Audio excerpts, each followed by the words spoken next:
Assalomu alaykum sinfdoshlar. Mana bugun juma kunida mana Ka'bani oldida turibmiz. Soat 9dan 10 minut o'tdi. Sinfdoshlarimga hammasiga sog'lik, salomatlik so'rayman. Ey Rabbim Allohim, umrlarga, rizqlarga baraka topgin. Birgalikda sinfdoshlarimizga qatorimizda kam bo'lmasin. Birgalikda shu yerga Xursandbek hojiga olib kelishlarni nasib aylab, birgalikda tavob qilishlarni nasib aylasin. Farqvoydi, Bahramberdi, Muzaffardi, Avazberdi, Adhamjondi, Bahramjon Baratovdi, Adhamjondi, Baxtiyorjondi,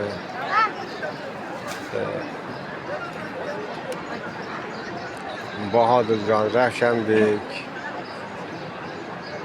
Qo'shaqvoy, Avazbek, hamma sinfdoshlarimiz birgalikda kelib birga ibodatlarda, Allohning masjidida, Baytullohlarida ibodat qilishlarini so'rayman.